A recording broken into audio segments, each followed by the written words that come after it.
ओम। मेरी आवाज आ रही है सबको? ओम। यो भूतं च भव्यं च सर्वं यश्चाधितिष्ठति स्वर्यस्य स केवलं तस्मै ज्येष्ठाय ब्रह्मणे नमः। तस्मै ज्येष्ठाय ब्रह्मणे नमः। तस्मै ज्येष्ठाय ब्रह्मणे नमः। तीनों कालों का जिसे पूरा यथावत जान है, सृष्टि सारी में प्रतिष्ठित बस वही भगवान है स्वयं सुख रूप केवल मुक्तिदाता नाम है। उस महात्म ब्रह्म को श्रद्धा समेत प्रणाम है। जिस बुद्धि को मांगते साधु संत सुजान, उस बुद्धि का है प्रभु देना हमको दान। वेद स्वाध्याय सत्संग करते रहो, वेद स्वाध्याय सत्संग करते रहो। एक दिन प्राप्त सद्ज्ञान हो जाएगा, शांति होगी परम भ्रांति मिट जाएगी।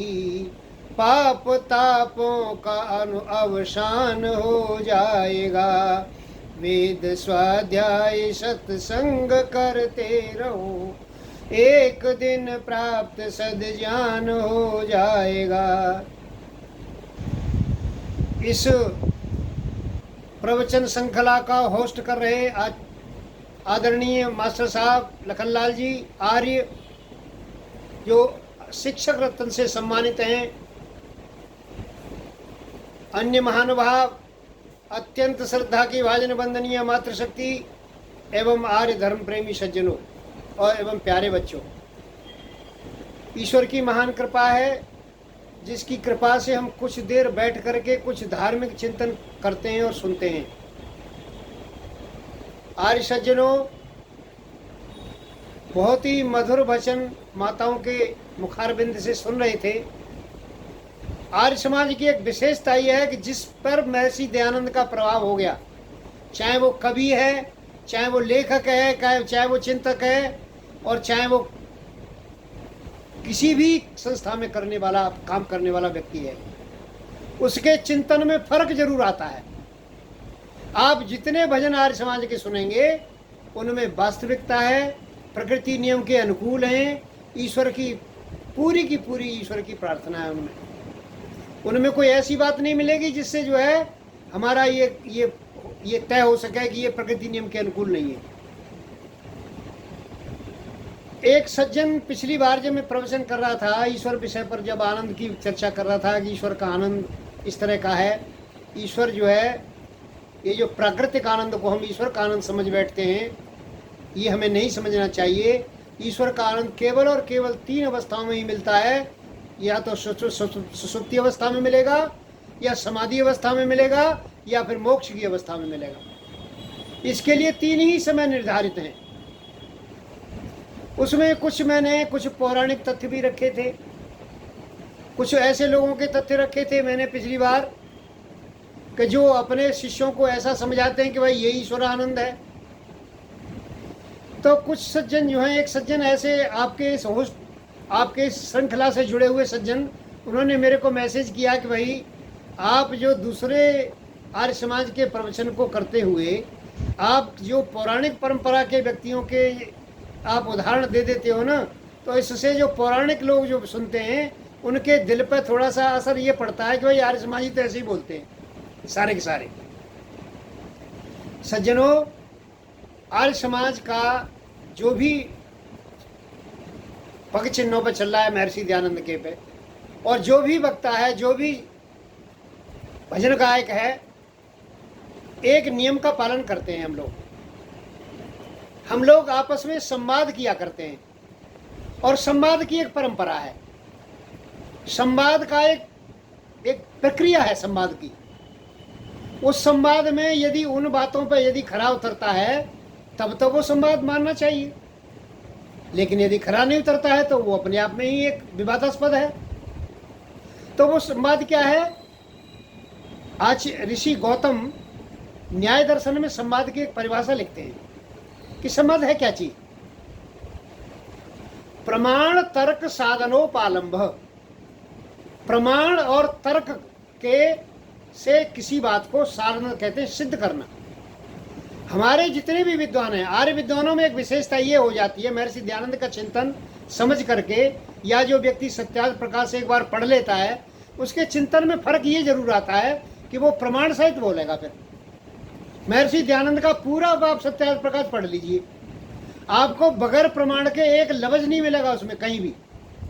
जितना भी बोलते हैं वो तुरंत उसका प्रमाण देते हैं, किसी न किसी ऋषि का प्रमाण देते हैं। तो ये जो प्रमाण तर्क साधनोपालंब एक विशेषता संवाद की है कि प्रमाण और तर्क से सिद्ध होना चाहिए। वो साधन कहते हैं सिद्ध करना, अपनी बात को सिद्ध करना, तो वो तर्क और प्रमाण के आधार पर होना चाहिए। यदि तर्क और प्रमाण पर वो खड़ा नहीं है, तर्क क्या है? तर्क हमारे ऋषि दिया करते हैं, हमें कुछ ऐसे साधन ऋषि दे देते हैं कि जो हम अब किसी बात को हम सत्य सिद्ध कर सकें, उसे कहते हैं तर्क। जिस बात का हमें पता नहीं है उस बात को समझना, प्रमाण पूर्वक समझना, ये तर्क की श्रेणी में आता है। तर्क कुतर्क नहीं होती। अच्छा, ये प्रमाण क्या है? प्रमाण यह है कि संसार में जो प्रकृति नियम के अनुकूल जो घटनाएं हो रही हैं उनसे किसी बात को सिद्ध कर देना, ये प्रमाण के अंतर्गत आता है। तो तर्क और प्रमाण के से सिद्ध करना, और आगे कह दिया उपालंब। उपालंब कहते हैं कि जब कोई विसंगति हम समाज में देखते हैं, जब किसी के प्रवचन में, किसी के भाषण में हम कोई विसंगति देखते हैं तो हम जो है उसका खंडन करते हैं। तो खंडन की भी प्रक्रिया है कि खंडन भी तर्क और प्रमाण के आधार पर ही होना चाहिए। वो तर्क प्रमाण के आधार पर नहीं होगा तो उस खंडन का कोई लाभ नहीं, कुतर्क होगी वो तो। इसलिए सबसे पहली विशेषता है कि हम कोई बात सिद्ध करें तो वो तर्क और प्रमाण के आधार पर सिद्ध होनी चाहिए, और खंडन भी उसी आधार पर होना चाहिए। एक दूसरी बात कही कि सिद्धांताविरुद्ध, कोई बात आप करो तो सिद्धांत के अविरुद्ध होनी चाहिए, यानी सिद्धांत के अनुकूल होनी चाहिए। सिद्धांत के अनुकूल यदि नहीं हुई तो फिर उस बात का, उस संवाद का कोई लाभ नहीं है। वैदिक सिद्धांत पर खरी उतरनी चाहिए, वेद के अनुकूल होनी चाहिए कोई बात। अच्छा, ऋषि गौतम एक तीसरी बात और कहते हैं, वो कहते हैं कि पंचावयवो पन्ना, जो 5 अवयव दिए हुए हैं, प्रतिज्ञा, हेतु, उदाहरण, उपनय, और इस तरह से जो 5 हेतु न्याय दर्शन में दिए गए हैं, उन हेतुओं पर वो खरा उतरना चाहिए। और आखिरी बताया कि पक्ष प्रतिपक्ष प्रतिग्रहो बाध, यानी संवाद उसे कहते हैं कि जब पक्ष और प्रतिपक्ष बना करके किया जाए, यानी एक बोलने वाला है बाकी सुनने वाले हैं, अथवा एक कोई और बोलने वाला है और दूसरे सुनने वाले हैं, तो पक्ष और प्रतिपक्ष यानी दोनों ही संवाद होने चाहिए आपस में। तो ये कहते हैं संवाद। संवाद की श्रेणी में जब कोई बात हम रखते हैं तो प्रमाण और तर्कों के आधार पर रखते हैं। आज इस तरह की परंपरा चल गई है, आज लोग ऐसे ऐसे बोल रहे हैं और ऐसे विद्वान बोल रहे हैं कि जो अपने आप को मठाधीश कहते हैं, और मठाधीश के साथ साथ आप देख रहे हो आज पूरे भारतवर्ष में एक चर्चा वो जो राम भद्राचार्य की बड़ी जबरदस्त चल रही है। हमारे दिल्ली के आर्य समाज सारे जो हैं वो प्रदर्शन कर रहे हैं जंतर मंतर पर उन साधुओं के खिलाफ। अब वो ये कह रहे हैं कि भाई आप जो अपने शब्दों को वापस ले लीजिए, लेकिन वो वापस लेने को तैयार नहीं। वो कहते हैं जी मैं तो सिद्ध करूंगा। सज्जनों, ये तर्क और प्रमाण की कोटि में नहीं आता। वो ये कहते हैं कि प्रत्येक पाणिनि के प्रत्येक व्याकरण में, प्रत्येक सूत्र में राम भरे हुए हैं। सज्जनों, हम मना नहीं कर रहे हैं उनको, राम ने भरे। ये तो हम लोग भी मानते हैं कि ऋचो अक्षरे परमे व्योमन, ये तो वेद की ऋचा है। वेद की ऋचा में ये कहा गया है कि ऋचो अक्षरे, यानी ऋचाओं के जो अक्षर हैं उनमें परमे व्योमन, संसार में परमात्मा व्याप्त है उनमें। तो ये तो हम भी मानते हैं, लेकिन इसमें राम जोड़ दिया गया, ये विचित्रता है। राम जो है इस बात पर खरे नहीं उतरते। आप वाल्मीकि रामायण को पढ़ें, वाल्मीकि रामायण राम के समकालीन है, और वाल्मीकि रामायण के समकालीन होने के साथ साथ वाल्मीकि स्वयं अपना परिचय देते हैं। उनके बारे में इतनी भ्रांतियां समाज में फैली हैं। वो कहते हैं कि जी वो तो चोरी करते थे, कोई कहता है जी उन्होंने साधुओं को पकड़ लिया, साधुओं ने एक मंत्र दे दिया कि तुम राम राम नहीं बोल सकते तो मरा मरा बोल दो, जिससे राम हो जाएगा और आप जो है उद्धार हो जाएगा आपका। और वो ऐसे ऐसे श्लोक गढ़ दिए गए कि उल्टा नाम रटा जब जाना और जग जाना, और वाल्मीकि भय ब्रह्म समाना। वाल्मीकि जो है उल्टा नाम, अरे तो भैया आप भी रट के देख लो उस उल्टे नाम को।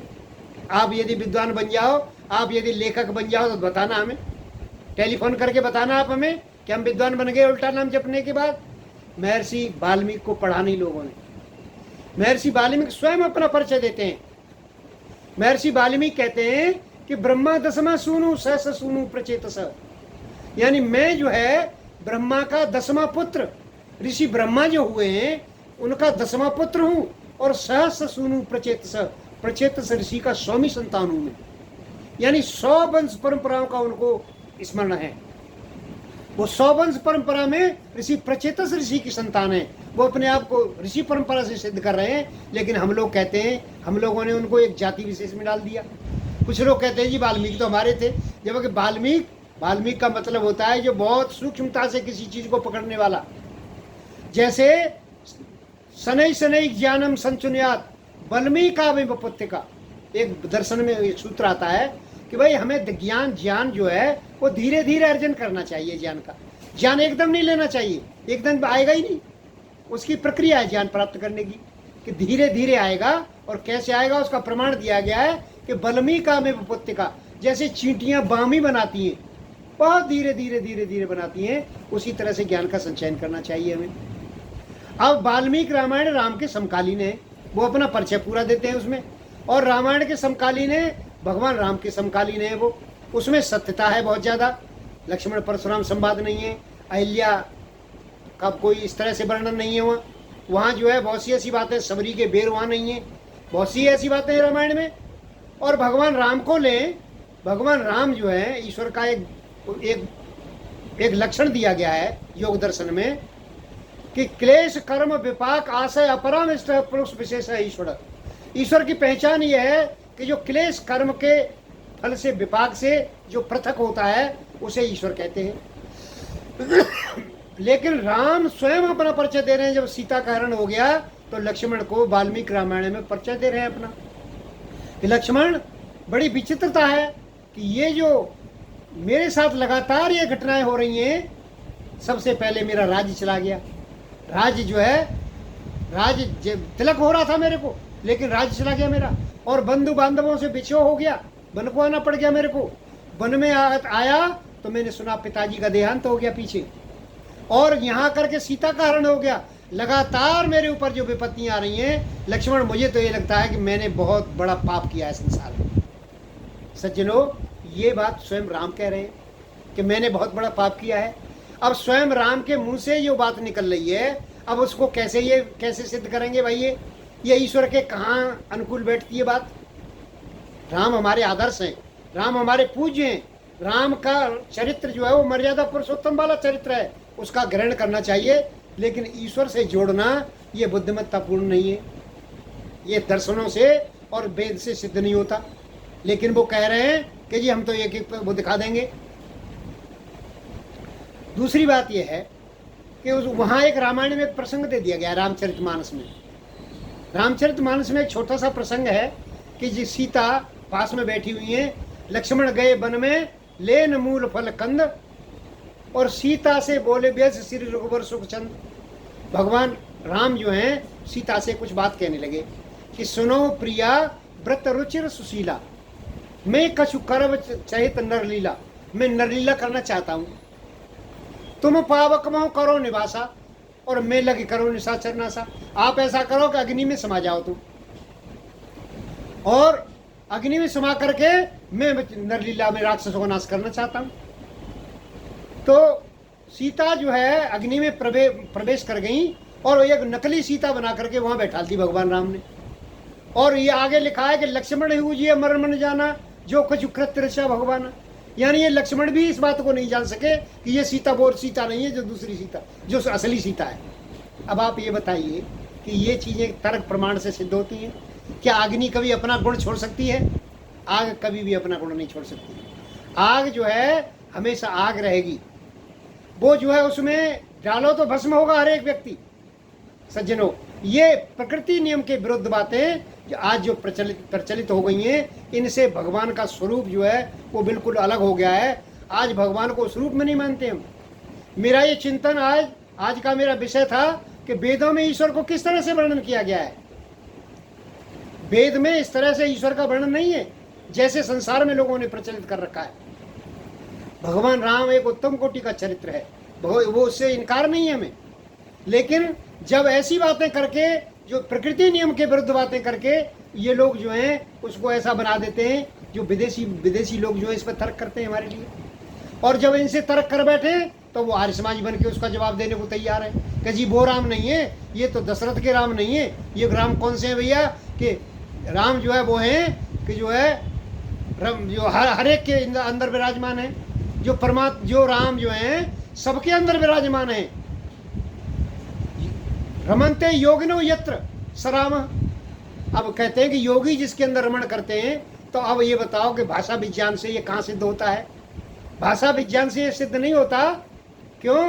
कि अन्यद्य सिद्धा नाम, भाषा विज्ञान का एक सूत्र कहता है कि अन्यद्य सिद्धा नाम प्रवृत्ति निमित्तम, अन्यद्य सिद्धा नाम व्युत्पत्ति निमित्तम। आपने व्याकरण के अनुसार किसी शब्द की व्युत्पत्ति कर दी, लेकिन उसमें प्रवृत्ति निमित्त होना चाहिए। प्रवृत्ति निमित्त क्या? कि संसार के जितने योगी हैं वो सारे राम के शरीर में निवास करने चाहिए। ऐसा हो सकता है? ऐसा नहीं हो सकता कभी। इसलिए और फिर जब योगी रमण करते हैं तो ये भोगी का रमण करते हैं, जो भोगी रह जाते हैं शेष में, ये भी तो रमण करने चाहिए कहीं। तो सज्जनों, वो राम जो हैं, ये जो व्युत्पत्ति है ये अधूरी है। भगवान ईश्वर का स्वरूप वेदों में वर्णन किया गया है। मैं आज जो है यजुर्वेद के 40वें अध्याय के 8वें मंत्र पर चर्चा करता हूँ। ईश्वर वेद विषय के एक विषय है, उसमें सारा का सारा कॉम्प्रिहेंशन दिया गया है। यानी वेद के ईश्वर की चर्चा चल रही है पीछे से ईश्वर की चर्चा है उसके अंदर।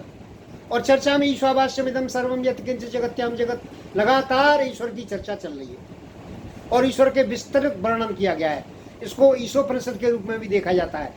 यानी आचार्य जो है याज्ञवल्क्य नाम के आचार्य हुए, जो राजा दशरथ के कुलगुरु थे। उनका जो गुरु थे वो वाजस्नेयी थे। वाजस्नेयी से इन्होंने जो है यजुर्वेद को पढ़ा, तो वो वाजस्नेयी संहिता नाम से प्रसिद्ध हुई।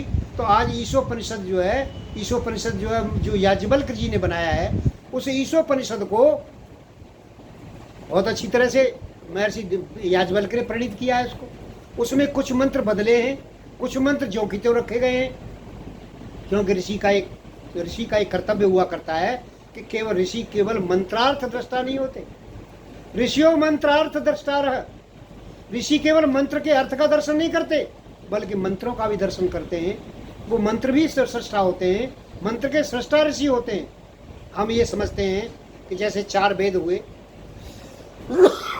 4 वेदों में ऋग्वेद, यजुर्वेद, सामवेद और अथर्ववेद, उनके 4 ऋषि मंत्र दृष्टा हुए, अग्नि, वायु, आदित्य और अंगिरा।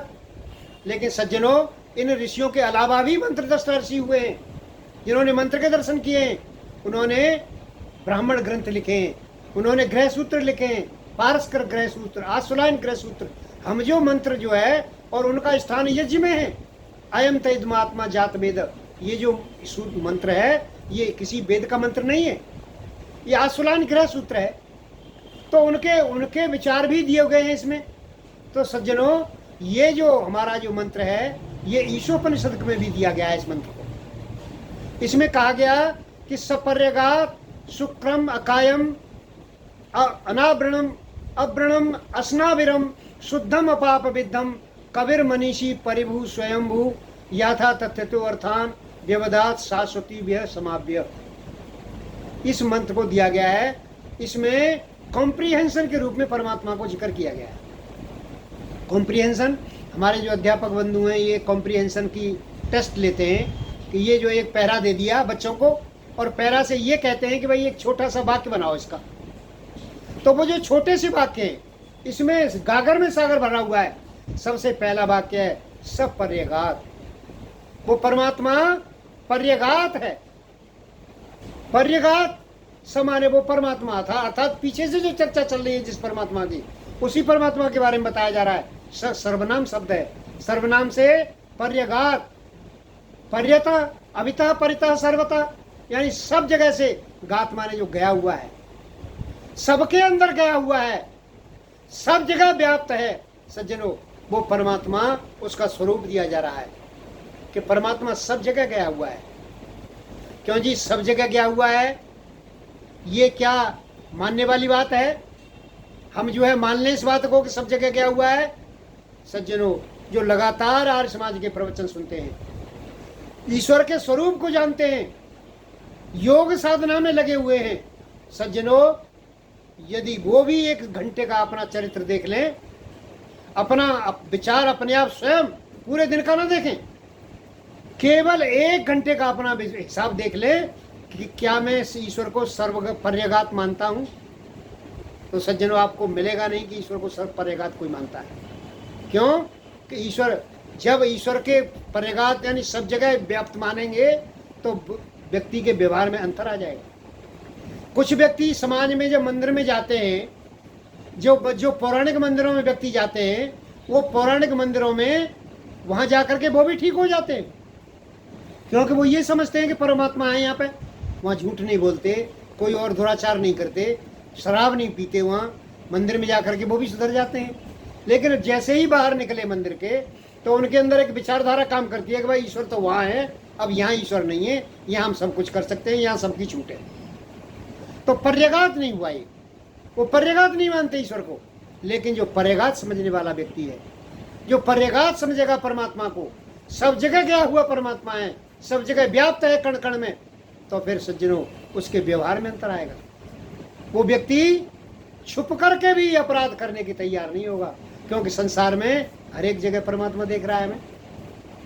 सज्जनों, हमारे कुछ बच्चे जो है वो धूम्रपान करने लग जाते हैं, और धूम्रपान करने के बाद पहले तो पिताजी माताजी से छुप छुप करके पीते रहते हैं, लेकिन कभी कभी ऐसा पता चलता है कि जब माता पिता को पता चल गया तो बच्चे में अकड़ आ रही है। बच्चा कह रहा है जी, माता पिता कह रहे हैं कि भाई तुम धूम्रपान करते हो, तो कहते हैं जी क्या दिक्कत है धूम्रपान करने में, सारी दुनिया कर रही है। यानी पिता के आगे आने पर भी वो बच्चे में अकड़ कम नहीं है। लेकिन सज्जनों, जब उस बच्चे को ये पता चल जाए कि भाई मेरा ये पिता जो है मेरे से नाराज होकर के मेरे को संपत्ति से बेदखल कर देगा, मेरे घर से मुझे घर बाहर निकाल देगा, तो सज्जनों फिर उस बच्चे की हिसाब दूसरा होगा। वो इस तरह से नहीं बोलेगा कि सब पी रहे हैं। सज्जनों, परमात्मा ऐसा है। परमात्मा को केवल ये ना माने कि परमात्मा जो है केवल देख करके तुम्हारे को रह जाएगा। वो कण कण में व्याप्त होकर के आपकी हर गतिविधि पे नजर है उसकी, वो देख रहा है सबको अच्छी तरह से। सज्जनों, आज संसार में जो जीवात्माएं धक्के खा रही हैं दूसरी योनियों में, वृक्ष वनस्पतियों में बने हुए हैं। क्यों बने हुए हैं भाई? परमात्मा ने बेदखल किया हुआ है उनको। ये पता नहीं है हम लोगों को सज्जनों कि परमात्मा करता क्या है। तमसा बहुरूपेण वेष्टिता कर्म हेतुना, दर्शनों में सूत्र दिए हुए हैं सज्जनों, उनको पढ़ो आप अच्छी तरह से। तमसा, जो अज्ञान से युक्त जो कर्म करेंगे हम, तम कहते हैं अज्ञान को, तम कहते हैं अंधकार को, अज्ञान को, जो अज्ञान से परिपूर्ण होकर के बहुरूपेण बहुत से काम करते हैं। और वेष्टिता कर्म हेतुना, कर्म करते हैं ऐसे व्यक्ति, उनका क्या होता है कि अंतः संज्ञा भवन्ते ते सुख दुख समन्वितम। ऐसे व्यक्तियों की अंतः संज्ञा हो जाती है, पेड़ वनस्पति स्थावर योनि में पहुंच जाते हैं। सज्जनों, यदि अज्ञान पूर्ण कर्म करेंगे, हम अज्ञान परमात्मा को ठीक नहीं समझेंगे। आड़ बड़ी विडंबना है कि जो व्यक्ति परमात्मा को ठीक नहीं समझ रहे, वो भी व्यक्ति ये कह रहे हैं कि हम तो धार्मिक हैं। जो परमात्मा को गलत ढंग से मान रहे हैं, परमात्मा गलत ढंग से मानने पर प्रसन्न नहीं होता। सज्जनों, आप ये ना माने कि परमात्मा को हमने ये गलत रूप में पेश कर दिया, हम तो ईश्वर की भक्ति कर रहे हैं हर हालत में। इस तरह से ईश्वर की भक्ति नहीं हो सकती। परमात्मा जीवात्मा के अंदर बैठा हुआ देख बात करता है कि ये व्यक्ति, इससे ज्ञान से रुचि नहीं है। ज्ञान की बात करो, सुनने को तैयार नहीं है। आज बुजुर्गों को देखो आप, सारी उम्र बिता ली उन्होंने, सारी उम्र बिताने के बाद भी बावजूद भी उनसे कोई कहा जाए धर्म कर्म के बारे में कि भाई संध्या करते हो। मैं कई समाजों में जाता हूँ और समाज में जाकर के कहता हूँ भाई बुजुर्गों से कि आप संध्या करते हो, क्योंकि समाज में नौजवान तो कोई एक आध मिलता है, सारे बुजुर्ग भी मिलते हैं वहाँ तो वो बुजुर्ग कहते हैं कि जी संध्या तो हम नहीं करते। ये सब बेकार। एक आध बुजुर्ग ने तो ये कहा मेरे से कि भाई सब बेकार की बातें हैं, किस पछड़े में पड़े हो तुम, सब बेकार है, कोई ईश्वर ईश्वर नहीं। सज्जनों, ये क्यों आया, ये विचार क्यों आया? परमात्मा विश्वतोमुख है, सबके अंदर बैठ कर के शिक्षा देता है, लेकिन बुजुर्ग कहते हैं कि ये सब बेकार की बातें हैं। विश्वतोमुख परमात्मा है, संसार को, प्रत्येक जीवात्मा को अलग मुख से, विश्वतोमुख कहते हैं सैकड़ों जिसके मुख है, जितनी जीवात्मा है उतने उसके मुख हैं। मुख के ऊपर मुझे एक प्रसंग ध्यान आ गया कि हमारे यहाँ तो मुख के ऊपर भी बड़ी चर्चाएं चलती हैं। एक ब्रह्मा नाम के एक ऋषि थे, उन्होंने चारों वेदों का संकलन किया। ये जो वेद हैं पहले बिखरी हालत में थे, इनका संकलन ब्रह्मा नाम के ऋषि ने किया, जिसमें ज्ञान परक मंत्रों को एक तरफ कर दिया, कर्म कांड के मंत्रों को एक तरफ कर दिया, साम और उपासना कांड के मंत्रों को एक तरफ कर दिया, और जो संसार का विज्ञान है उसको एक तरफ कर दिया। उन चारों वेदों की संहिताओं को उन्होंने ठीक ठीक कर दिया। तो उस हिसाब से उनको चतुर्मुख कहने लग गए लोग कि भाई ये तो चार मुख वाले हैं। लेकिन पौराणिक परंपरा के व्यक्तियों ने उनके चार मुख बना दिए, एक इस साइड में, एक इस साइड में, एक पीछे, एक आगे। अब ऐसी बातें करते हैं तो हमारे जो आर्य बंधु हैं वो कहते हैं कि भाई ये क्या करते हो तुम। वो कुछ कहते हैं तो कहते हैं जी तुम तो आर्य समाजी हो। हमारे आर्य बंधु क्या कहते हैं? हमारे आर्य बंधु कहते हैं कि चारों ही मुख चारों ओर, ब्रह्मा कैसे सोते होंगे, एक नाक सदा घिसती होगी और सारी रात रोते होंगे।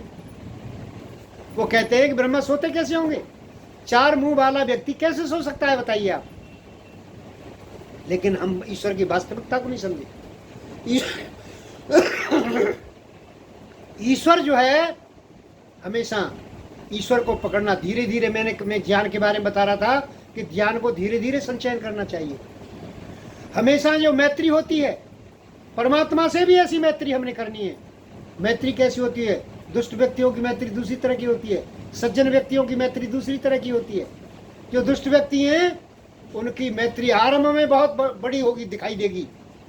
जैसे ही प्रारंभ हम देखते हैं कि कुछ व्यक्ति ऐसे हैं जो रेल में चलते हुए दोस्त बन जाते हैं, चलते चलते दोस्त बन जाते हैं, ऐसा प्रगाढ़ता दिखाएंगे और इतनी प्रगाढ़ता में ऐसा लगता है कि इससे ज़्यादा तो कोई दोस्त बड़ा हो नहीं सकता। लेकिन धीरे धीरे वो क्षीण अवस्था को प्राप्त होती रहती है। जैसे जैसे गुण कर्मों का पता चलता है उनको, वैसे वैसे उनकी दोस्ती भी क्षीण होती चली जाती है। तो नीतिकार हमारे भर्तरी लिखते हैं कि आरंभ गुरु भी क्षैणी क्रमेण। जो मूर्ख और खल दुष्ट व्यक्तियों की जो दोस्ती होती है वो सबसे पहले सुबह सुबह, जैसे सुबह का सूरज निकलता है तो छाया बहुत लंबी होती है, किसी वृक्ष की छाया को देखो, लेकिन क्षैणी क्रमेण जैसे जैसे सूरज ऊपर निकलता है वो छाया छोटी होती चली जाती है। इसलिए जैसे हम जो है एकदम संस्था में आए और एकदम हम पदों पे हासिल काबिज हो गए, पदों पे पहुंच गए, पदों पे पहुंच करके हम लगातार ईश्वर के ध्यान में खूब महर्षि दयानंद की जय बोल रहे हैं। लेकिन धीरे धीरे उन वास्तविकता से परिचय हो रहा है, बुद्धि पकड़ नहीं पा रही, ज्ञान को पकड़ नहीं पा रही बुद्धि, और उनका जो है वो कम होता जा रहा है धीरे धीरे। अब कहते हैं कि जी कोई सब बेकार की बातें हैं। और लब्धि पुरा वृद्धि मुपैति पश्चात, जो सज्जनों की दोस्ती होती है, सज्जन जो बुद्धिमान व्यक्तियों की दोस्ती होती है, वो प्रारंभ में छोटी दिखाई देगी। वो गुण कर्म और स्वभाव को देख करके दोस्ती पैदा करते हैं। गुण कर्म और स्वभाव को देखे बिना दोस्ती भी नहीं बनाएंगे। वो दोस्ती बनाएंगे तो गुण कर्म और स्वभाव को देख करके बनाएंगे।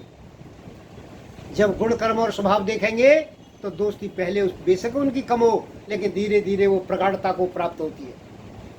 दिनस्य पूर्वार्ध परार्ध भिन्ना, जैसे दिन के पूर्व में छाया भिन्न होती है और जब दोपहर होता है तब भिन्न होती है और शाम होता है तब भिन्न होती है, इसी तरह से दुष्टों की और सज्जनों की दोस्ती हुआ करती है। सज्जनों, हमें ईश्वर की दोस्ती ऐसी नहीं करनी। वो ऐसा मित्र नहीं है हमारा, वो विश्वतोमुख है, विश्वतः परिभूरसी, संसार को उसने घेर रखा है, कोई चीज उससे बकाया नहीं है। ऐसा परमात्मा जो सपर्यगात, जो मानते नहीं है सपर्यगात, सज्जनों, वो लाभ उनको मिलने वाला नहीं है। हमेशा योगन के अनुष्ठान से, योग के अनुष्ठान से ईश्वर के गुणों को पता चलता है हमें। हम किसके गुण पता करें? हम संसार में व्याप्त परमात्मा है, जो कण कण में व्याप्त है, हर जीवात्मा के अंदर बैठा हुआ है और विश्व तो मुख है। संसार में इतने मुख परमात्मा के हैं कि सब जीवों को, जैसे हम अपने एक पुत्र से बड़ा प्यार करते हैं जब एक पुत्र होता है। परमात्मा की असंख्य संतान है, लेकिन परमात्मा हरेक संतान से ऐसा प्यार करता है, हरेक जीवात्मा से, जैसे उसका एक पुत्र हो। ऐसे परमात्मा को हम किस तरह से माने? ऐसी दोस्ती जोड़ेंगे हम कि जो धीरे धीरे छीणता को प्राप्त हो रही है। आज बुजुर्गों में ये हालत है कि बुजुर्ग बिल्कुल छोड़ जाता है मंदिर को आना, और मंदिर में आना छोड़ देता है, पूजा पाठ छोड़ देता है। जो सारी उम्र जो है पूजा करता रहा, मंदिर में जा करके महादेव पे जल चढ़ाता रहा, बुजुर्ग देखो लास्ट में बिल्कुल बंद। मैंने कहा भाई अब क्या बात है, पूरी हो गई पूजा? सज्जनों, पूजा कभी भी पूरी नहीं होती। पूजा तो धीरे धीरे चलती है, और ये ऐसी पूजा है कि न मलिन चित्त सो। सांख्य दर्शनकार कहते हैं कि मलिन चित्त में न उपदेश बीज प्रोरो। उपदेश का जो बीज है वो कभी होता नहीं है। जो मलिन चित्त होता है, जिसका चित्त मलिन है, उसका कभी उपदेश का बीज कभी उगता नहीं उसके अंदर। क्यों? कि न श्रवण मात्र तत्सिद्धि, ये श्रवण मात्र से सिद्धि नहीं होती है। हमारे जो संस्कार पूरे पुराने बने हुए हैं, उन संस्कारों को धीरे धीरे हम क्षीणता को प्राप्त नहीं कराएंगे, तब तक हम ईश्वर के ज्ञान में नहीं बैठ सकते। ईश्वर का ज्ञान एक ऐसा ज्ञान है, विचित्र ज्ञान है सज्जनों। हम सपर्यगात माने उसको पहले। जितने भी संसार में जितना भी वेद है, चारों के चारों वेद और ब्राह्मण ग्रंथ, उपनिषद, सारे के सारे ईश्वर की महिमा का वर्णन करते हैं। सबसे ज्यादा यदि महिमा किसी की है तो वो ईश्वर की है। यद्यपि प्रकृति का भी जिक्र है उसमें, प्रकृति भी वर्णन किया गया है, प्रकृति का भी, लेकिन सज्जनों प्रकृति का वर्णन भी ईश्वर की विशालता को दिखाने के लिए है। एतावानस्य महिमा, ये संसार में जितना ब्रह्मांड दिखाई दे रहा है, परमात्मा उससे कहीं बड़ा है। परमात्मा छोटा नहीं है सज्जनों। एतावानस्य महिमा तो जाया से पुरुष, वो परमात्मा तो इससे भी बड़ा है और कण कण में व्याप्त है। संसार में कोई वस्तु ऐसी नहीं है जिसमें व्याप्त ना हो। अब मैंने उस दिन बताया था आपको कि आकाश, जल, वायु, ये जो पदार्थ हैं, इनके नाम भी है ईश्वर के ऊपर हैं। ईश्वर, वायु को ईश्वर भी कहते हैं। वायु को ये गतिशील जो सातत्य गमन वाली जो वायु है, इसको भी वायु कहते हैं, लेकिन ताकतवर नहीं है उतनी। ईश्वर के बराबर ताकतवर नहीं है। ये ब्रह्मांड को नहीं चला सकती। ब्रह्मांड को चलाने के लिए तो ईश्वर का ही सामर्थ्य है। इसलिए सज्जनों, संसार के जो पदार्थ हैं वो परमात्मा की विशालता को बताने के लिए तो है, लेकिन परमात्मा उससे कहीं बड़ा है। विश्व तो मुख है, परिभूरसी, संसार को उसने घेर रखा है। लेकिन हम जो है सबसे पहले उसकी सर्वव्यापकता को माने। सर्वव्यापकता, ईशावास्यमिदं सर्वम, बहुत कहा गया इसमें सारा शॉर्ट में दे दिया गया कि वो परमात्मा हर जगह गमन है उसका। ऐसा कोई संसार में स्थान नहीं है। हम छुप करके कोई पाप नहीं कर सकते सज्जनों। यदि छुप करके पाप करेंगे तो परमात्मा की निगाह से बच नहीं सकते हम। लेकिन संसार में छुप के पाप चल रहे हैं। मंदिर में कुछ और व्यवहार है और बाहर कुछ और व्यवहार है। मैं यहाँ तक देखता हूँ कि न केवल पौराणिकों में बल्कि आर्य बंधुओं में भी ऐसा देखा जाता है कि उनके व्यवहार में अंतर है। तो सज्जनों, वो पर्यगात नहीं मानते ईश्वर को। ईश्वर को पर्यगात मानना, हे दुखम अनागतम, ये जो कष्ट क्यों आते हैं हमें, हम जो ऐसे पाप कर बैठे हैं कि जो पापों से हम ये सोचते हैं कि जो पाप हमारे कर्माशय में हैं उनको ईश्वर साफ कर देगा। ईश्वर का ध्यान करने से वो हमारे पाप साफ हो जाएंगे। लेकिन सज्जनों, ऐसा नहीं है। पाप तो कहते ही उसे है कि जो पहले मन में पैदा हुआ हो। ईश्वर वहां उसको दूर करता है। मन में जैसे ही पाप आया और आप ईश्वर को सर्वव्यापक मान रहे हो तो तुरंत रुकेगा वो व्यक्ति। क्योंकि जब कर्म, पाप जो है वो कर्म में बदल गया तो वो तो उसका कर्माशय में जाएगा, वो पाप पुण्य रूपी फल देगा। इससे बचा नहीं जा सकता। लेकिन हे दुख अनागतम, ये दुख अभी आया नहीं है, हमें उससे बचना है। और उससे बचने का साधन केवल ये क्या है कि संसार में हम इस संसार में ईश्वर की उपस्थिति को समझें। हम किसी कलेक्टर के आगे, कोई कलेक्टर हो इलाके का, उसके आगे कोई दुष्कर्म नहीं करते हम। कोई पुलिस का ऑफिसर हो आगे, तो उसके आगे हम कोई गलत कार्य नहीं करते, अपने माँ बापों के आगे भी कोई गलत कार्य नहीं करते। क्यों जी, प्रधानमंत्री आ जाए हमारे घर पे तो क्या उसके आगे कोई गलत करेंगे हम तो संसार में ऐसा पेश होते हैं सबके आगे, ऐसा पोष रूप पेश करते हैं। जब कोई मित्र मंडली आ जाए घर पे, कोई रिश्तेदार आ जाए, सारे के सारे पर्दे बदल देंगे, सारे के सारे बिस्तरों के चादर बदल देंगे और इतना पोष रूप पेश करते हैं, अच्छी बातें करते हैं उसके साथ। सज्जनों, जो परमात्मा अंदर बैठा हुआ है वो तो सारी की सारी समझ रहा है, वो सारे व्यवधान को समझ रहा है कि आप क्या कब व्यवहार कर रहे हैं उसके साथ। इसलिए सज्जनों, जो व्यवहार हम संसार से करते हैं, परमात्मा से व्यवहार नहीं चल सकता।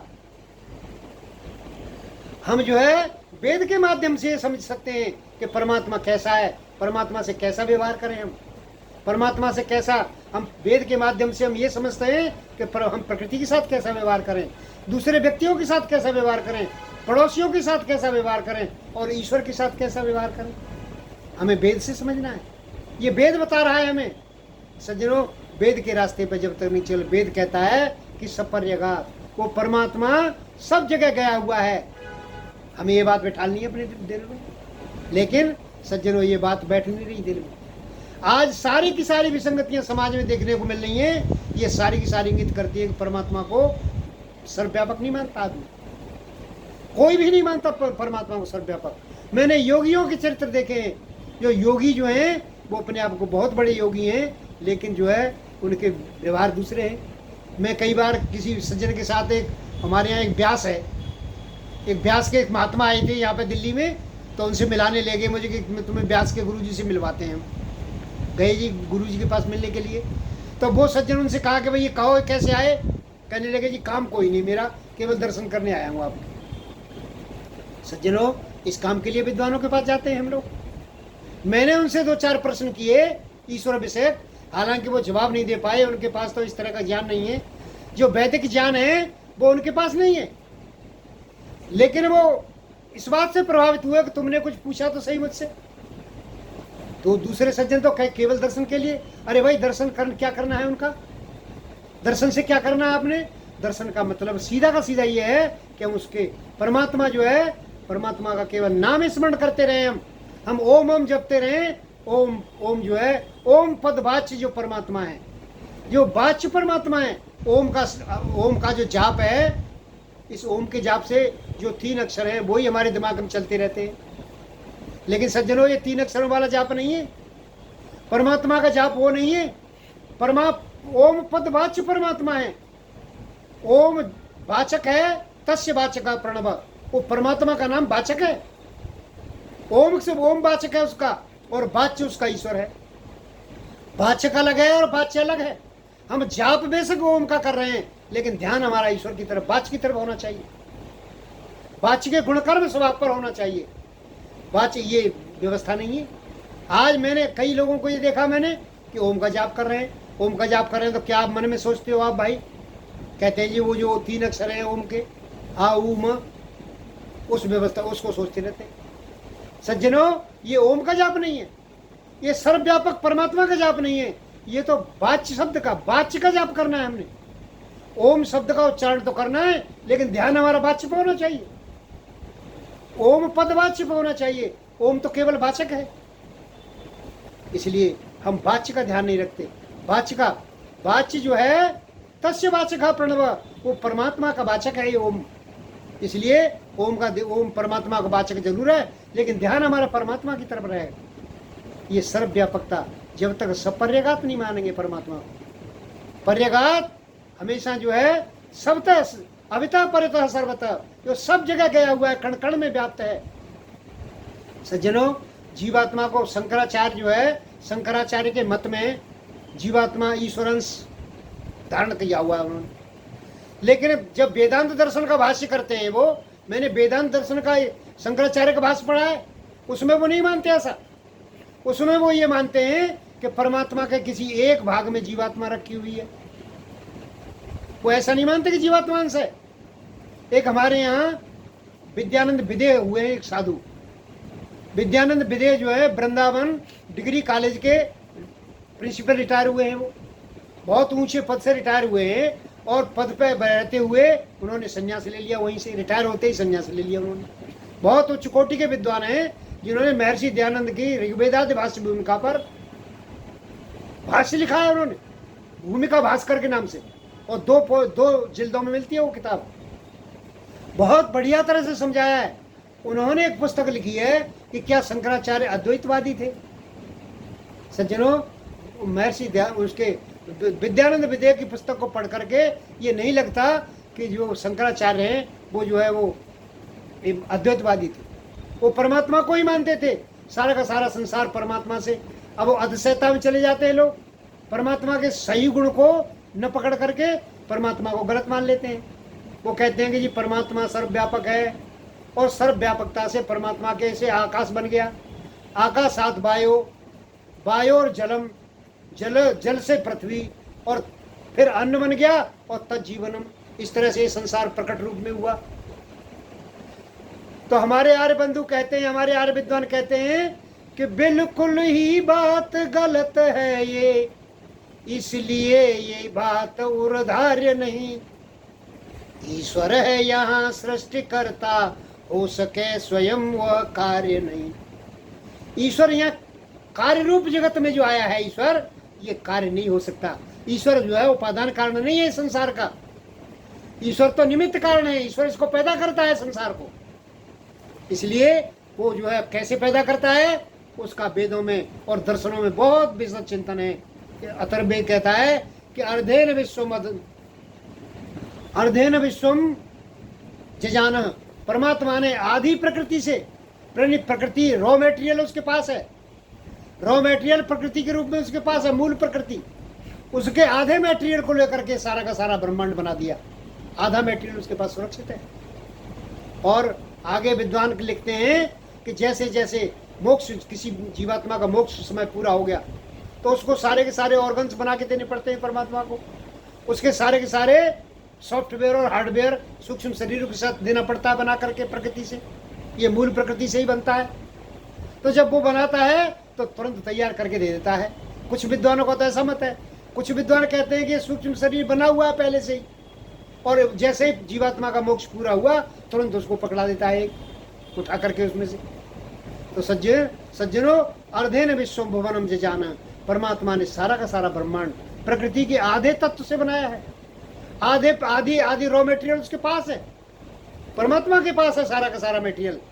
इसलिए परमात्मा इसका निमित्त कारण है, उपादान कारण नहीं है।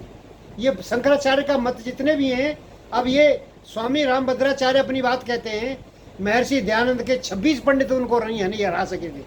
उस महर्षि दयानंद की तुलना कर रहे हैं अपने आप से, जिसको 26 पंडित जो है हरा नहीं सके थे। उसमें स्वामी आचार्य माधवाचार्य थे, व्याकरणाचार्य थे, न्यायाचार्य थे, सारे के सारे दर्शनों के विद्वान वहां मौजूद थे, लेकिन महर्षि को हरा नहीं पाए थे कोई भी। आज एक क्षुद्र व्यक्ति जो छोटी सी मठ पर बैठ करके ये कहता है कि मैं जो है आर्य समाज से ये नहीं कह सकता कि मैंने गलत बोल दिया, मैं तो अपनी वाणी पर कायम हूँ। सज्जनों, ये बहुत बड़ा दुराग्रह है, ईश्वर के प्रति बहुत बड़ा अन्याय है ये, क्योंकि ईश्वर के प्रति बहुत बड़ी अवमानना है। ईश्वर चेतन है, जड़ व्यक्ति नहीं है। हम जड़ मान रहे हैं ईश्वर को, पत्थर में ईश्वर तो है लेकिन पत्थर ईश्वर नहीं है। सज्जनों, ये साफ चर्चा है वेद दर्शनों के अंदर। जैसे हमारा शरीर जड़ है, इस जड़ शरीर के अंदर जीवात्मा रहती है चेतन, लेकिन शरीर चेतन नहीं है। शरीर में ये चित्त शक्ति शरीर के अंदर तो है, लेकिन शरीर चेतन नहीं है। शरीर तो जड़ का जड़ ही रहता है। इसलिए पत्थर में ईश्वर तो व्याप्त तो है, लेकिन पत्थर कभी भगवान नहीं हो सकता। इस बहुत बड़ी अवज्ञा, परमात्मा की अवज्ञा होती है इससे पूजा करने से। परमात्मा की बहुत बड़ा अपमान होता है। किसी चेतन व्यक्ति को हम जड़ कहें, किसी को कहें तू पत्थर बुद्धि है, कितना बुरा लगेगा उसको। सज्जनों, आज इन बातों में विचार ही छूट गया हमारा। आज वो विचार बंद है। आज विचार जो है ये परमात्मा का जो वास्तविक स्वरूप है ये वेद बताता है। हम वेद के अनुसार परमात्मा को जानेंगे तब हम सच्चाई तक पहुंचेंगे, और संसार में कोई बताने वाला नहीं है।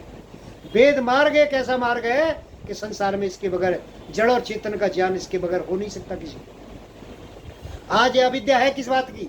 अविद्या है ये कि हम चेतन को जड़ मान रहे हैं और जड़ को चेतन मान रहे हैं। ये अविद्या का तो स्वरूप ही है, लेकिन अपनी जिद पे कायम है, लोग अपनी जिद को छोड़ना नहीं चाहते। महर्षि दयानंद को 26 पंडित नहीं हरा सके थे। 6वें स्थान पर माधवाचार्य बैठे थे। माधवाचार्य बार बार महर्षि को टोकते थे, लेकिन महर्षि की बात का उत्तर उनके पास नहीं होता था। आज छोटे छोटे पंडित जो करके 2-3 और शंकराचार्य बोल रहे हैं कि आर्य समाज जो है ये बहुत बड़ा गलत कार्य कर रहा है। अब बताइए आप, जिस महर्षि को 26 पंडित नहीं हरा सके, ये छोटे छोटे, और आज महर्षि के जो चेले हैं, महर्षि के रास्ते में चलने वाले जो लोग हैं, उनके शास्त्रार्थ को स्वीकार नहीं कर रहे। अरे भाई, तुम्हें इतना अपना अहंकार है तो आप शास्त्रार्थ करो हमसे आकर के। आप दिल्ली में सारे विधान के अनुसार शास्त्रार्थ करो, आप जज बैठा करके करिए, लेकिन उस बात पर कोई तैयार नहीं है, शास्त्रार्थ करने को तैयार नहीं है कोई भी, और गलत प्रचार कर रहे हैं। ये बहुत बड़ा ईश्वर का अपमान है, इसका दंड इन लोगों को मिलेगा। इसलिए सब पर्यगात, परमात्मा सब पर्यगात है, कण कण में परमात्मा व्याप्त है। जब तक परमात्मा को कण कण में नहीं समझेंगे, संसार में हम कभी भी पाप मुक्त नहीं हो सकते। केवल पाप मुक्त होने का एक ही उपाय है, परमात्मा की उपस्थिति।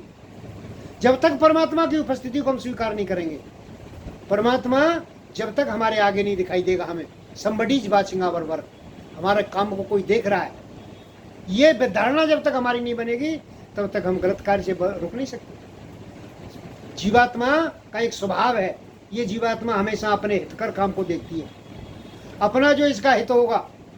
अब जानकारी नहीं है जीवात्मा का, भी दारू जो पी रहे हैं, अब ये समझ रहे हो कि दारू है इस काम के लिए पी रहे हैं कि हमें नुकसान करेगी। उनकी जीवात्मा तो यही समझती है कि फायदा करेगी, लेकिन बुद्धि और मन को उन्होंने ट्रेंड ही नहीं किया किसी के पास बैठ करके, किसी की बात को सुनते ही नहीं हो। इसलिए सज्जनों, वो गलत रास्ते पर हुए हैं और उनकी लेकिन जीवात्मा का स्वभाव बदलता नहीं है कभी भी। जीवात्मा हमेशा अपने हित कर ही बात करती है, जो भी स्वीकार करेगी अपने हित में स्वीकार करेगी, अहित को स्वीकार नहीं कर सकती। क्यों? कि इच्छा द्वेष प्रयत्न सुख दुख ज्ञान आत्मनुलिंगम, आत्मा का पहचान है, आत्मा की लिंग पहचान है कि सुख दुख ज्ञान, इच्छा द्वेष, यानी जो इसके हित में नहीं होता उससे द्वेष करती है। इसलिए सज्जनों, हम सारे संसार को, सारे संसार को नजदीकी से जानते हैं। हम आग को जानते हैं, आग का प्रत्यक्ष किया हुआ है, आग लग हाथ रखते ही तुरंत जलाती है, हमें पता है ये। सज्जनों, शीतत्व तो पहुंचाता है जल, लेकिन परमात्मा का स्वरूप जो है उसको मानने को तैयार नहीं है। किसी भी व्यक्ति ने अपने पुत्र की आत्मा को नहीं देखा, लेकिन पुत्र को मानता है। किसी ने अपनी पत्नी को नहीं देखा, लेकिन अपनी पत्नी को मानते हैं। किसी ने अपने पति को नहीं देखा, लेकिन पति को मानते हैं। क्यों मानते हैं जी? आपने देखा ही नहीं, उनके शरीर को ही देखा है, उनकी आत्मा को तो नहीं देखा आपने, लेकिन स्वीकार करते हैं। लेकिन परमात्मा के स्वीकार करने में परेशानी है। वो कहते हैं जी वो तो हमें या तो ऐसे दिखा, ऐसे जो मंदिर में मूर्ति होती है ऐसा दिखना चाहिए ईश्वर। सज्जनों, ये बड़ी गलत और विसंगति है समाज के लिए। इस विसंगति को केवल और केवल वेद मार्ग दूर कर सकता है, ये ऋषि परंपरा दूर कर सकती है, महर्षि दयानंद की चिंतन दूर कर सकता है। लेकिन महर्षि दयानंद के चिंतन को आज कुछ ही लोग, जो हम लोग कहते हैं, तो हमसे कहते हैं भाई तुम तो आर्य समाजी हो, तुम तो ईश्वर को मानते ही नहीं। हम पर ये लांछन और लगाया जाता है, जबकि असली ईश्वर को हम ही मानते हैं। असली ईश्वर को केवल और केवल आर्य परंपरा का व्यक्ति मानता है। बाकी जितने भी हैं ये तो कपोल कल्पित ईश्वरों को मानते हैं, ये इनसे कोई इनको फायदा मिलने वाला नहीं है। लेकिन एक चल रही है विडंबना संसार में, सब पर्यघात मानते ही नहीं, ईश्वर सब पर्यघात है। सज्जनों, वो कण कण में व्याप्त है, हर कण में परमात्मा के दर्शन करना, संसार में परमात्मा के दर्शन करना, संसार में प्रत्येक वस्तु में ईश्वर के दर्शन करना। जितनी भी ब्रह्मांड आज चल रहा है, ईश्वर के अतिरिक्त कोई चला नहीं सकता इसको। जितनी भी गैलेक्सियां चल रही हैं, मैं गैलेक्सियों की जिक्र किया करता हूं आपसे।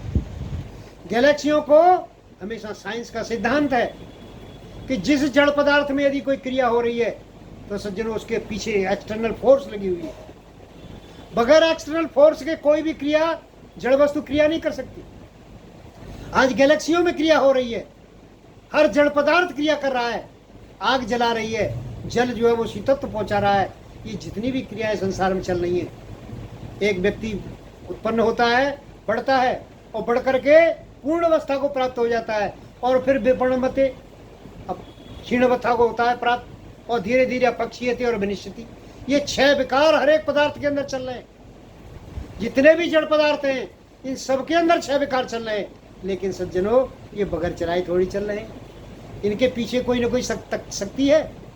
ये जो है साइंस के सिद्धांत को हमें मानना चाहिए कि जो जड़ पदार्थ यदि क्रिया कर रहा है तो उसके पीछे एक्सटर्नल फोर्स है, परमात्मा की फोर्स लगी हुई है, उसके पीछे ताकत है। इसलिए हमें इस विचारधारा को मानना चाहिए। लेकिन आज इस विचारधारा को मानते नहीं, ईश्वर को सब परिव्याप्त नहीं मानते, ईश्वर को सब जगह गया हुआ नहीं मानते हम लोग। हमारा एक एक क्षण का व्यवहार ये सिद्ध करता है कि हम ईश्वर को नहीं मानते, ईश्वर को सर्वव्यापक नहीं मानते। नहीं तो हमारे सोचने का ढंग बदल जाएगा। हम अंदर से विचारधारा हमारी ये रहेगी कि हमारे कार्य को कोई देख रहा है। जैसे मैंने उदाहरण दिया कि जैसे पुलिस के ऑफिसर के आगे कोई गलत कार्य नहीं कर सकता, चोरी नहीं कर सकता चोर, माँ बाप के आगे कोई गलत कार्य नहीं करते हम, तो ईश्वर के आगे कैसे गलत कार्य कर सकते हैं भाई? ईश्वर की विद्यमानता में कैसे कर सकते हैं? लेकिन यदि हमारे से कोई गलत कार्य हो रहा है, हम प्रकृति नियम के विरुद्ध बात कर रहे हैं, हम प्रकृति अनुकूल जो है कार्य नहीं कर रहे, हमारी पूजा पद्धति ऐसी है, पूजा पद्धति में एक पूजा करने वाला होता है, एक पूजा को स्वीकार करने वाला होता है, एक पूजा की सामग्री होती है। ये 3 साधन जहाँ हो तो समझो हमारी ठीक पूजा है। लेकिन हम यदि किसी जड़ पदार्थ की पूजा कर रहे हैं या किसी गुरु की पूजा कर रहे हैं तो सज्जनों, वहाँ ये तीनों पदार्थ जीवात्मा के पास नहीं है। जीवात्मा अंदर ईश्वर बैठा हुआ है। पत्थर में यदि हम पूजन करेंगे तो उसमें परमात्मा तो है, लेकिन वो परमात्मा हमारे जीवात्मा के नजदीक नहीं है, वहाँ उसकी पूजा हमारी ठीक नहीं हो सकती। इसलिए हमें सपर्यघात का पालन करना चाहिए। सपर्यघात का पालन हम नहीं करेंगे तब तक जो है हमारे किसी भी कार्य में शुद्धता नहीं आ सकती, कोई भी कार्य हमारा अनुकूल नहीं हो सकता। वेद के सिद्धांत छोटे मोटे सिद्धांत नहीं है, ये ऋषियों के आप्त पुरुषों के सिद्धांत हैं। इन सिद्धांतों पर चल करके ही ऋषियों ने ऋषित्व को प्राप्त किया। आज संसार में एक बहुत बड़ी दौड़, पैसे के लिए दौड़ लगी हुई है, और पैसे के लिए जो 300 वर्ष व्यक्ति जीवन जीते थे वो झोंपड़ियों में रहते थे। आज 60 वर्ष जीने वाला व्यक्ति 4-4 मंजिल के मकान बनाता है। सज्जनों, ये स्थिति विडंबना ये ईश्वर को न मानने के कारण है, ईश्वर को गलत रूप से मानने के कारण है सारी की सारी। आज जिस दौड़ में हम फंसे हुए हैं, इस दौड़ से केवल और केवल महर्षि दयानंद के जीवन को देख लीजिए आप। महर्षि दयानंद एक इतने प्रलोभन दिए गए उनको, लेकिन सब प्रलोभनों को ठुकराया उन्होंने, क्योंकि वो ईश्वर के स्वरूप को जानते थे। आप पूना प्रवचन को देखिए उनके को, आपको पता चलेगा कि ईश्वर को क्या मानते थे वो। पूना प्रवचन 44 दिन चले हैं उनके, और 44 दिन में 15 दिन केवल ऐसे हुए हैं जो उनको रिकॉर्ड कर सके, वो बाकी दिन बेकार चले गए। वहाँ के उनके प्रवचनों में बड़े बड़े वकील आया करते थे, बड़े बड़े प्रोफेसर आया करते थे, और सुप्रीम कोर्ट के जज पहुँचते थे, हाई कोर्ट के जज पहुँचते थे, IPS ऑफिसर पहुँचते थे सज्जनों, और सुनने के बाद ये कहते थे कि भाई ऐसा हमने कभी प्रवचन नहीं सुना। ईश्वर का वास्तविक स्वरूप इस महर्षि दयानंद ने प्रस्तुत किया, हम सबके आगे प्रस्तुत किया, वेद के अनुसार हमें प्रस्तुत किया। सज्जनों, इस वेद के मार्ग पर चलने के लिए हमें सत्यार्थ प्रकाश पढ़ने की जरूरत है। महर्षि दयानंद के उस चिंतन को समझने की जरूरत है जिन्होंने 6 दर्शनों को भर दिया है, उसके अंदर 6 दर्शनों का सार उसके अंदर पेश कर दिया है, और ईश्वर के वास्तविक स्वरूप को दिखाया हमें। यदि ईश्वर वास्तविक स्वरूप को नहीं दिखाते तो आज जो विडंबनापूर्ण जो भाषण दिए जा रहे हैं लोगों के द्वारा, आज आर्य समाज सही रास्ते पर ला रहा है, सही चिंतन दे रहा है, लेकिन लोग कह रहे हैं कि ये आर्य समाज ने गलत चिंतन दे दिया, आर्य समाज हिंदू को ही नहीं मानता। अब बताइए, ये जो शब्द हैं, ये हिंदू इत्यादि जो शब्द हैं, ये कहीं वेद में नहीं है। जो करपात्री महाराज से पूछा गया कि महाराज ये बताओ, वेद में तो हिंदू शब्द ही नहीं है, उन्होंने कहा कि मैं दिखा देता हूँ। पहली लाइन में ही दिखा दिया और दूसरी लाइन में दू दिखा दिया। अब बताइए, इस तरह से कहीं हिंदू बनता है? इस तरह से संसार में पेश किया गया। महर्षि दयानंद के चिंतन को नहीं देखा। सज्जनों, जिस दिन महर्षि दयानंद के चिंतन को चलेंगे, हम ईश्वर को सर्वव्यापक मानेंगे, सर्वव्यापकता के गुण पर चलेंगे हम, तो संसार में कोई भी गलत कार्य नहीं हो सकता हमारे से।